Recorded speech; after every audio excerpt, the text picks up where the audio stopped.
رات 12 بجے کا ٹائم تھا۔ میں اپنے کمرے میں سو رہا تھا۔ خلاف معمول میری آنکھ کھلی، حالانکہ اس سے پہلے ایسا کبھی نہیں ہوا۔ عجیب سی طبیعت ہو رہی تھی، عجیب گھٹن زدہ ماحول محسوس ہو رہا تھا۔ جب کچھ سمجھ نہ آیا تو سوچا کچن سے جا کے پانی پیتا ہوں۔ آہستہ سے اپنا بستر چھوڑا، کیونکہ ساتھ والدہ اور چھوٹی بہن سو رہی تھیں۔ بغیر آہٹ اور دبے پاؤں دروازے کا لاک کھولا۔ جب میں کمرے سے باہر نکلا تو دروازے کے سامنے صحن کی دیوار تھی۔ مجھے لگا کہ اس پہ کوئی بیٹھا ہوا ہے۔ میرے جسم سے خوف کے ساتھ کپ کپی طاری ہو گئی۔ میں اپنے کمرے میں جانے کے لیے بھاگنے لگا، لیکن جب دوبارہ دیوار پر نظر ڈالی تو وہاں کچھ بھی نہیں تھا۔ میں نے اس بات کو اپنا وہم سمجھا اور باہر صحن کی لائٹ جلا دی اور کچن میں جا کے پانی پیا اور واپس آ کر صحن کی لائٹ آف کر دی۔ جیسے ہی لائٹ آف کی، دیوار پر پھر سے کچھ محسوس ہوا۔ دوبارہ لائٹ آن کی تو سامنے جو دیکھا تو پاؤں سے زمین نکل گئی۔ میں ایک دم سے شوق میں چلا گیا اور اپنا توازن برقرار نہ رکھ سکا اور زمین پر گر گیا۔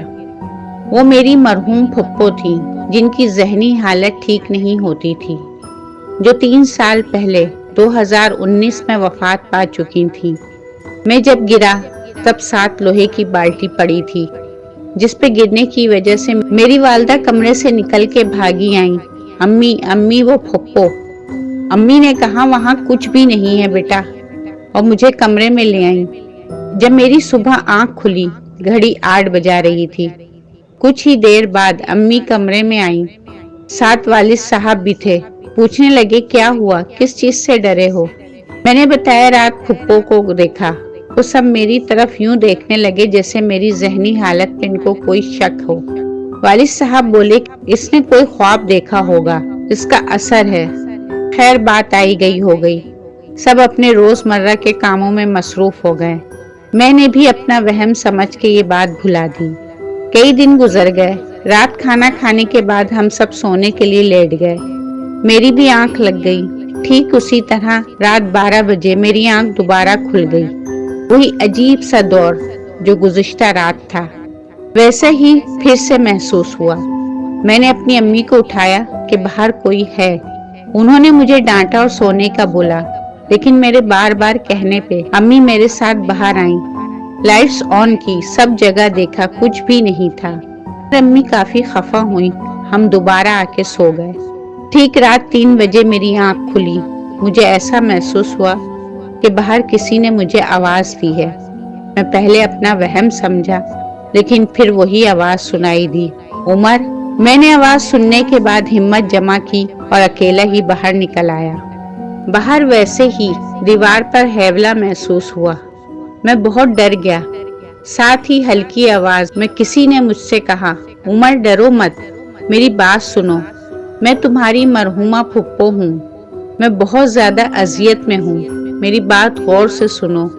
یقین مانے میں اس قدر خوف زدہ تھا کہ زمین کی آہٹ تک مجھے محسوس ہو رہی تھی۔ میری اس وقت حالت غیر ہو رہی تھی۔ میرا سارا جسم پسینے سے شرابور تھا۔ اس سارے ماحول میں میری زبان بے جان ہو چکی تھی۔ پھر پھپھو نے کہنا شروع کیا، عمر پرانے کمرے میں جو پیٹی پڑی ہے، اس کے ایک پاؤں کے نیچے ایک تعویذ رکھا ہوا ہے، اسے نکال کر جلا دو اور اس کی راکھ مجھے کل لا کر دو۔ جب راکھ مل جائے گی تو میں اپنی قبر میں سکون کے ساتھ رہ پاؤں گی۔ میں اس تعویذ کو خود اٹھا نہیں سکتی، یہ کام صرف زندہ انسان کر سکتا ہے۔ یہ بات کہنے کے بعد ہیولا وہاں سے غائب ہو گیا۔ میں دوبارہ اپنے بستر پر آ گیا۔ مجھے نارمل ہوتے ہوتے کافی ٹائم لگا۔ پرانا کمرہ وہی تھا جہاں میری پھپھو رہتی تھی اور اسی کمرے میں وہ سوتی تھی۔ پہلے میری پھپھو صحت مند تھی، بعد میں کافی بیمار رہنے لگی اور فوت ہو گئیں۔ صبح جب میری آنکھ کھلی تو 10 بج رہے تھے۔ میں اٹھا اور فریش ہوا، ناشتہ کیا۔ ناشتہ کرنے کے بعد امی نے پوچھا تمہیں کیا مسئلہ ہے؟ میں نے اب بات جان بوجھ کے گول کر دی، کچھ نہیں بتایا اور نہ بولا۔ سارا دن پریشان رہا۔ آخر کار یہ سوچا کہ جس پیٹی کے نیچے بولا ہے دیکھ لیتا ہوں کہ وہاں پہ واقعی تعویذ ہے کہ نہیں۔ خیر میں نے جان بوجھ کے امی کو بولا میرا پرانا بیٹ کہاں ہے؟ مجھے چاہیے، حالانکہ میں جانتا تھا کہ وہ پرانے کمرے میں رکھا ہوا ہے، مگر اس کمرے میں تالا لگا ہوتا تھا، خود سے چابی نہیں مانگ سکتا تھا، اس لیے یہ بہانہ کرنا پڑا۔ میں نے امی سے پوچھ کے ان کی الماری سے چابی اٹھا لی اور پرانے کمرے کا تالا کھولا جہاں پرانی پیٹی پڑی تھی۔ کمرہ کھولا، پیٹی کو دیکھا جس کے اندر اور اوپر کافی سامان پڑا ہوا تھا۔ میں یہ دیکھ کر پریشان ہو گیا، یہ مجھ سے کیسے اٹھے گی؟ اسی سوچ میں کہ دیکھتا ہوں کہ پیٹی کے نیچے تعویذ ہے یا نہیں، اپنا کندھا لگایا اور زور لگایا تو پیٹی 1 انچ تک اٹھ گئی، لیکن اب ہاتھ نہیں جا سکا۔ پیٹی نیچے رکھ دی، سوچنے لگا کہ اب کیسے نیچے دیکھوں۔ تب آئیڈیا آیا اور بیڈ کا فرنٹ حصہ جو 1 انچ کا ہوتا ہے نیچے ساتھ لگایا، پاؤں کے ساتھ بیڈ کو آگے کر کے نیچے سے گھمایا تو ایک چھوٹا سا ٹکڑا جو چورس بنا ہوا تھا نکلا اور شاپر میں لپٹا ہوا تھا، اٹھا لیا اور جیب میں ڈال لیا۔ میرا دل زور زور سے دھڑک رہا تھا۔ میں کمرے سے باہر نکلا اور دروازے پہ تالا لگا دیا۔ بہت زیادہ ڈر لگ رہا تھا، کبھی دل کرے امی کو سب بتا دوں۔ پھر چپ چاپ میں اپنے کمرے میں آ گیا۔ کچھ دیر گزرنے کے بعد میں نے امی سے پوچھا، امی جی پھپھو کو کیا ہوا تھا؟